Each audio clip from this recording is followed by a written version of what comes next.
Thanks a lot, Mahealani. Kenny, joining us this morning is Congressman Charles Djou. And Congressman, thanks so much for making the time. Sure, good really morning. Appreciate it.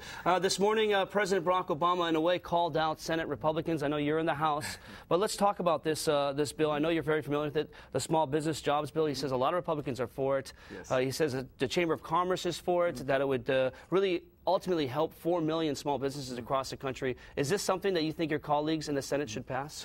Yes, it is, if we take out and strip out all the tax increases. We need to help small business. They're the future of the 21st century economy. Let's help small businesses, but let's not put in hidden tax increases in there. I think if we strip out those tax increases, this bill will move forward. I think we should do that immediately. What tax increases are you talking about? Well, this bill, as it went passed through the House, was tied in with a number of tax increases on a whole variety of matters.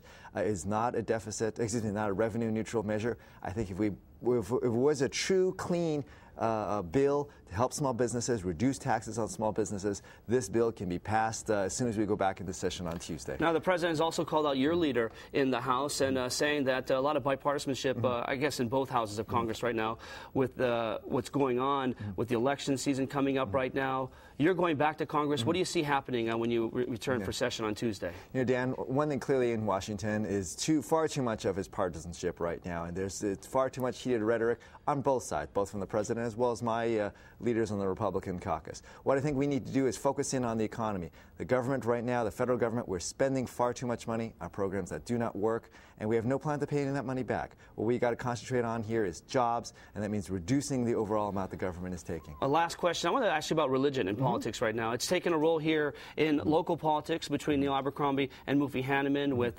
Hanneman supporters courting the religious vote, and then also on a national level as well with this incident with this Florida pastor who wants to burn the Quran on September 11th, the anniversary of those terrorist attacks. Is our tolerance to intolerance getting higher? Well, you know, Dan, faith plays an important role in my life personally. But I think one of the beauties of our nation is that everybody can make their own decision about what their faith is, and I don't think we should be changing that here. And I don't like the idea of politics playing a part in saying you should or believe one faith or another faith.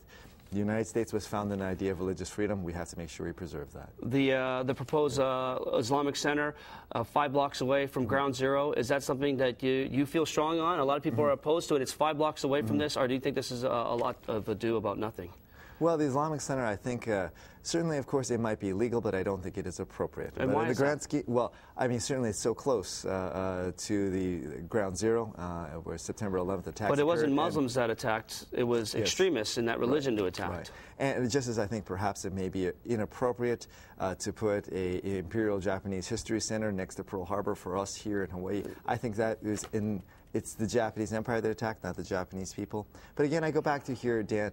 I mean, I think that while it may be legal, I don't think it would be appropriate. And I think the rhetoric has gotten far too heated on this particular measure. I hope all sides can cool down here. And I think what has been happening, and we've seen transpiring nationally with this Muslim center, this Islamic center in New York City close to Ground Zero, has not been helpful. Do you think that's an appropriate analogy, the Imperial Japanese Memorial to an Islamic center? But in any case, you know, I'm sorry, we're out of time. So we'll leave it at that. Have me back again here, Dan. We will. We definitely will. And we just want to remind you, the primary election is just 8 days away, and you can get live coverage right here on KITV4. It starts at 5:30 p.m. Saturday, September 18th, and you can follow all the developments on KITV.com.